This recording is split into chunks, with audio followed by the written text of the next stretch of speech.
Hello अस्सलाम वालेकुम। अब्दुल गफ्फार अपने यूट्यूब चैनल पे आप सबको खुशामदीद कहता है। पाकिस्तान क्रिकेट टीम को दौरा न्यूजीलैंड में T20 के बाद टेस्ट सीरीज में भी शिकस्त का सामना करना पड़ा। तो क्या ये शिकस्तें किसी तब्दीली का पेश खेमा साबित होंगी? क्या मिसबाउल हक अब हेड कोच रहेंगे? साउथ अफ्रीका सीरीज से कबल क्या कोई हमें ब्रेकिंग न्यूज़ मिलेगी? मिसबाउल हक की अपॉइंटमेंट अक्टूबर 2022 तक है। क्या वो 2022 तक अपनी टेन्योर पूरी करेंगे? ये वो सवालात हैं जो क्रिकेट शायकीन के ना सिर्फ ज़हनों में घूम रहे हैं, बल्कि इसके हवाले से मुख्तलिफ आरा भी सामने आ रही हैं। बड़ा स्ट्रॉन्ग रिएक्शन है, समझ में आता है चूँकि अगर पाकिस्तान टीम टी20 सीरीज़ का जिसने इख्तिताम किया था जीत के साथ, तो लोगों ने खामोशी इख्तियार की थी। लोगों ने कहा चलें ठीक है, न्यूज़ीलैंड टफ कंडीशंस है। 2 मैचेज़ हम हार गए, तीसरे में हमने अच्छी फाइट बैक की, जीतने में कामयाब हुए, दैट्स एक्सेप्टेबल।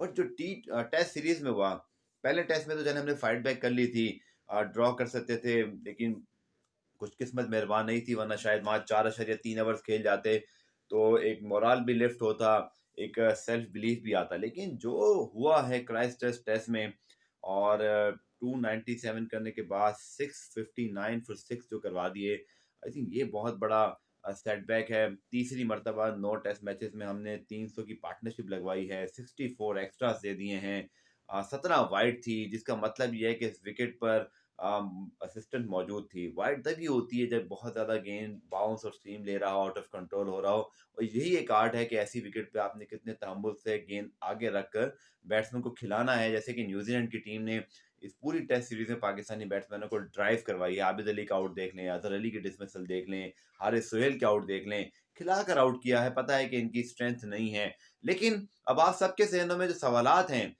कि क्या टीम मैनेजमेंट चेंज हो रही है? कैप्टेंसी का तो मसला है कोई नहीं, जो कि बाबर आज़म कप्तान थे नहीं। रिज़वान इंटरिम कैप्टन थे, अपनी कोशिश तो उन्होंने की। लेकिन यहाँ तो चलें कोई वैसे भी कोई वजह बनती नहीं कि कोई तब्दीली हो, चूँकि कप्तान ही मौजूद नहीं थे। अब मैं आपको बताने लगा हूँ कि team management, head coach, bowling coach, batting coach, इनके हवाले से पीसीबी क्या सोच रहा है। तो जनाब एक चीज़ तो तय है, जो अब तक है, 2 बातें बताऊँगा।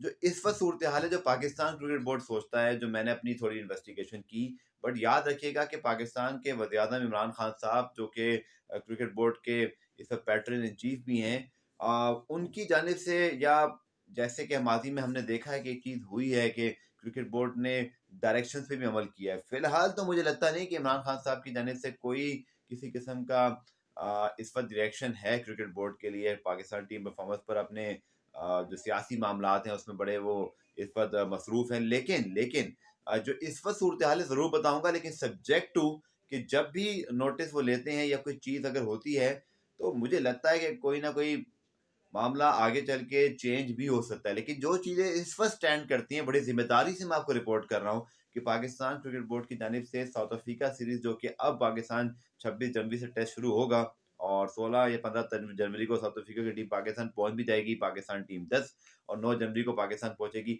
वक़्त ही नहीं है जनाब, तो कैसे कोई चेंज होगा? ऑब्वियसली कोई भी कैप्टन या कोच या कोई भी तब्दीली करनी हो, तो एक प्रोसेस फ़ॉलो किया जाता है। पहली बात तो ये है कि अक्टूबर 2022 तक उनकी अपॉइंटमेंट है, बट ये श्योर शॉट नहीं है कि वो अक्टूबर 2022 तक ही कोच रहेंगे।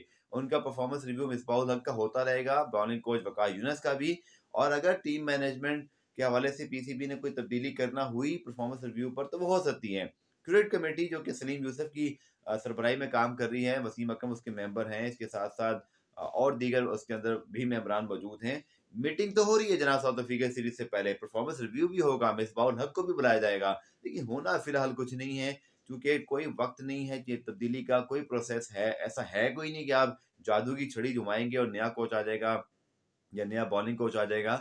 तो ऐसा तो कुछ नहीं होने वाला। लेकिन मुझे ये फ़ील होता है, जो मैंने अपना अंदाज़ा लगाया तमाम तर इस प्रेशर बिल्डिंग जो कि सोशल मीडिया पर हो रही है, मीडिया पर हो रही है, एज़ क्रिकेटर्स की जानिब से हुई है, कि साउथ अफ्रीका सीरीज़ शायद एक इम्तिहान का आखिरी ही, मुझे लगता है कि एक मकाम होगा, जहाँ पर अगर पाकिस्तान की टीम मैनेजमेंट और पाकिस्तान टीम की परफॉर्मेंस तसल्ली बख्श भी रही, तो एक लाइफ़लाइन और मिल जाएगी। लेकिन मैं इस डिज़ास्टर सीरीज़ के बाद जो देख रहा हूँ साउथ अफ्रीका सीरीज़ के मामलात, अगर वहाँ भी इतनी ही बुरी परफॉर्मेंस हुई, इतने ही बुरे अंदाज़ से हम हारे, तो कोई ना कोई प्रेशर बिल्ड जो हुआ है उसका कोई ना कोई नतीजा तो आएगा, और मिसबाह-उल हक इसका जो है वो एक शिकार हो सकते हैं उस वक़्त। लेकिन फ़िलहाल साउथ अफ्रीका सीरीज़ तक के लिए उन्हें लाइफ़लाइन बनती हुई दिखाई दे रही है, ना सिर्फ़ उन्हें बल्कि पूरी टीम मैनेजमेंट को।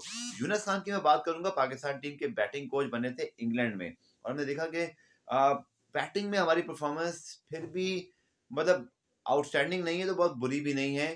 ख़ास तौर पर अगर हम देखें अदर फॉर्म में वापस आ गए, फवाद ने सेंचुरी स्कोर की, शान आबिद के मसले ज़रूर मौजूद हैं, यूनुस खान इस हवाले से ज़रूर सोच रहे होंगे।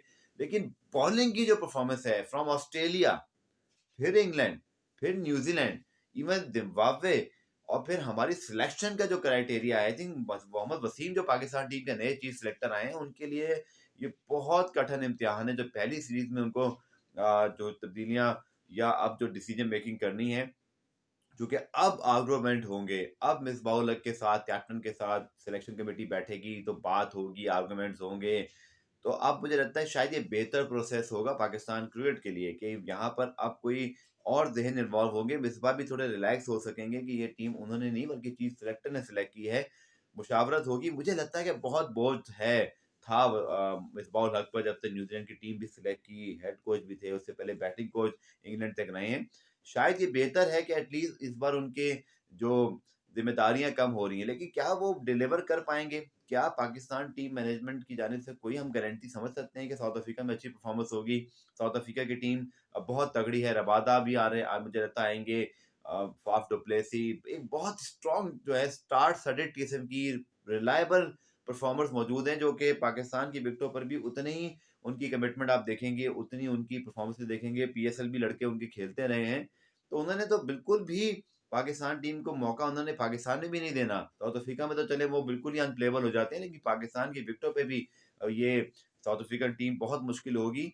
सो फिलहाल तो मैं आपको यही बता सकता हूँ कि मिसबाह-उल हक हों, वक़ार यूनुस हों, बैटिंग कोच यूनुस खान तो ऑब्वियसली चूँकि अभी उन्हें ज़्यादा अरसा हुआ नहीं, तो टीम मैनेजमेंट में कोई तब्दीली तो नहीं हो रही। लेकिन मैं फिर भी ये सेंस कर रहा हूँ कि पाकिस्तान के वज़ीर-ए-आज़म खुद क्रिकेट लेजेंड हैं, फिर पाकिस्तान क्रिकेट बोर्ड के पैटर्न इन चीफ हैं। मुझे लगता है कि कहीं न कहीं आगे चल के किसी स्टेज पे वो ज़रूर पीसीबी चेयरमैन से मुलाकात करेंगे, या पीसीबी चेयरमैन से कोई ना कोई उनसे बात ज़रूर होगी। क्योंकि ये परफ़ॉर्मेंस जो है ना, वो इसका 2 पहलू आप ज़रूर देखिए, क्रिकेटिंग पहलू तो है ही है, इसका पॉलिटिकल पहलू भी है। खान साहब पहले ही इस वक़्त पॉलिटिकल चैलेंजेस को जो है वो फेस कर रहे हैं, पीडीएम उनकी हुकूमत गिराने की बातें कर रही है, और ऐसे में क्रिकेट टीम परफ़ॉर्म नहीं करती, तो ये सीधा-सीधा पॉलिटिकल पॉइंट स्कोरिंग में आता है, और इसका भी उतना इम्पैक्ट और प्रेशर होगा।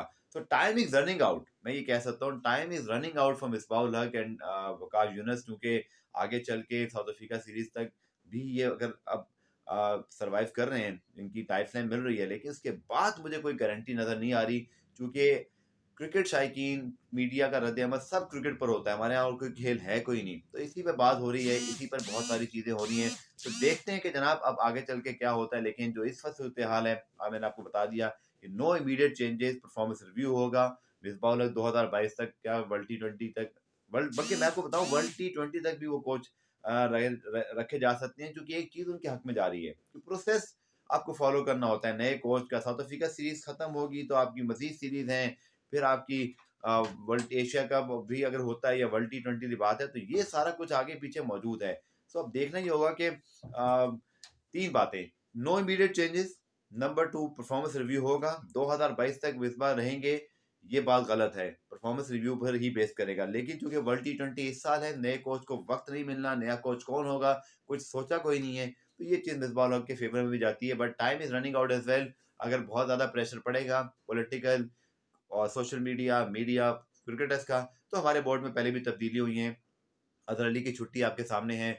इसी तरह अगर आप देखें तो सरफराज को जिस अंदाज़ से निकाला गया था, तो बहरहाल सरफराज अहमद भी आई थिंक उन्होंने बड़ा सब्र किया है, मैं उनको बड़ी दाद दूँगा कि डोमेस्टिक में जाके अपनी फ़िटनेस पे काम किया, कोई प्रेस कॉन्फ्रेंस नहीं, कोई किसी किस्म की उन्होंने आउटबर्स्ट नहीं की, और उन्होंने एक बहुत अच्छा मैसेज यहाँ पे दिया है तमाम यंगस्टर्स को कि बहुत बड़ी पोज़ीशन छिन जाने के बाद, बल्कि मैं मेरे ख़्याल में उन्होंने जो लेसन दिया है वो सिर्फ क्रिकेटिंग नहीं है, वो हमारी ज़िंदगी के लिए भी है कि अगर आप बहुत अच्छी पोज़ीशन पर हों और आपके साथ ज़्यादती भी कर दी जाए, जैसे कि टी20 सीरीज़, हर शख़्स पाकिस्तान में इस बात को मानेगा कि टी20 में जब पाकिस्तान नंबर 1 था, मिकी आर्थर और जो सरफराज का रिमूवल था was big big blunder, injustice था, ऐसा नहीं होना चाहिए था। आप स्टेप बाय स्टेप चलते, मिसबाह-उल-हक को भी टेस्ट की ऊपर लेकर आते और फिर वनडे टी20 में इवेंचुअली ले आते। लेकिन चलें बहरहाल जो हुआ सो हुआ और जो होगा उसके मुताबिक मैंने आपको जो मेरे पास इन्फॉर्मेशन थी आपको बता दी। No immediate danger but performance review will decide the future of Misbah ul Haq world टी20 इन द सेम ईयर और ये चीज़ भी मिसबाह के हक में जा रही है। तो देखते हैं साउथ अफ्रीका सीरीज़ जो एक और मौका मिल रहा है उसका ये टीम मैनेजमेंट कितना फ़ायदा उठाती है। मुझे अपना फीडबैक ज़रूर दीजिएगा। आपकी क्या राय है मिसबाह उल हक की परफॉर्मेंस पर, पाकिस्तान टीम की परफॉर्मेंस पर चेंज होनी चाहिए? लॉजिकल बात बताइएगा कि चेंज होगी तो कैसे होगी? कौन आएगा? इतनी जल्दी क्या पॉसिबल है? नहीं पॉसिबल। लेकिन अपनी मुझे आरा ज़रूर दीजिएगा कि आपकी ओपिनियन क्या है? आप सबका बहुत शुक्रिया। Take care. खुदा हाफ़िज़।